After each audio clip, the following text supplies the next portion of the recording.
శ్రీ కంచి పరమాచార్య లీలలు. ఈ వీడియో నచ్చితే లైక్ చేసి మీ ఫ్రెండ్స్కి షేర్ చేయండి. చేతి వేళ్ళు కొలతలు. శ్రీ ఆర్ఆర్ శర్మ చాలా పేరున్న ఆర్కిటెక్ట్. ఒకసారి మహాస్వామి వారు ఒక పని కోసం వారిని కబురంపగా వారు స్వామివారి దర్శనానికి వచ్చారు. వారు చెయ్యవలసింది చాలా చిన్న పని.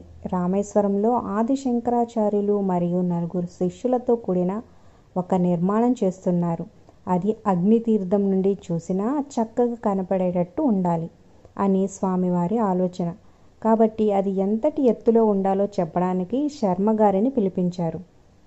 ఇంత చిన్న విషయానికి అంత మేధావి అయినా తనను పిలిపించారని శర్మగారికి కొద్దిగా అసహనం కలిగింది.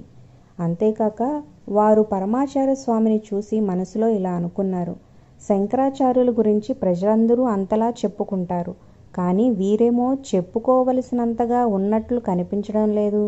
వీరు అసాధారణంగా కూడా కనిపించడం లేదు. పైగా అందరూ అనుకున్నట్టు అంత మేధావులుగా కూడా అగుపించడం లేదు.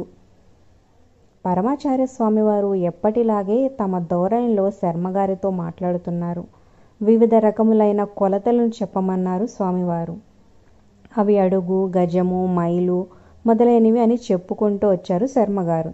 కొద్దిసేపటి తరువాత స్వామివారు వారి చేతి మధ్యవేలు మొదలు నుంచి ముంజేతి వరకు గల పొడవును ఏమని అంటారు అని అడిగారు. శర్మగారు వెంటనే గజము అని జవాబిచ్చారు. మళ్ళా కొద్దిసేపటి తర్వాత స్వామివారు అరచేతి వేళ్లను బాగా తెరిచి బొట్టన వేలు మొదటి నుంచి చిటికెళ్ళ వేలు మొదటి వరకు ఉన్న దూరాన్ని ఏమంటారు అని అడిగారు. క్షణం ఆలస్యం చేయకుండా జానా అని చెప్పాడు. తరువాత స్వామివారు చేతి బొటన వేలిని చూపుడు వేలిని చాచి దీన్ని ఏమంటారు అన్నాడు. శర్మగారి వంక చూస్తూ ఆయన ఏమీ చెప్పలేకపోయారు. అసలు అలాంటి ఒక కొలత ఉందో లేదో కూడా ఆయనకు సరిగ్గా తెలియదు. నిశ్శబ్దంలో సమయం వెళ్తోంది. స్వామివారే దానికి జవాబు చెబుతూ దాన్ని కూపే అని అంటారు. అవును కదా అని చెప్పారు. ఆ రోజుల్లో రామేశ్వరం నుండి చెన్నైకి ఉన్న ఒకే ఒక్క ట్రైన్ బోట్. శర్మగారు ఆ రాత్రికే ట్రైన్ ఎక్కారు. ఆ విషయాన్ని ధృవీకరించుకునేదాకా వారికి నిద్ర పట్టేటట్టు లేదు. మరుసటి రోజు ఉదయం తన నివాసానికి వెళ్ళగానే ఆర్కిటెక్ట్ పదాల డిక్షనరీని తీసి దీనికోసం వెతకగా చూపుడు వేలు నుంచి బొటన వేలు మధ్య దూరాన్ని కూపేగా చెప్పబడింది. శర్మగారు తన స్నేహితుడైన ఇంజనీరుకు మణికి ఫోన్ చేసి మణి మీద స్వామివారికి నా నమస్కారాలు అని చెప్పాడు.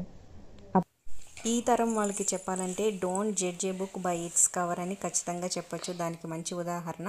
సో మరిన్ని వీడియోస్ కోసం like, share, subscribe for more videos.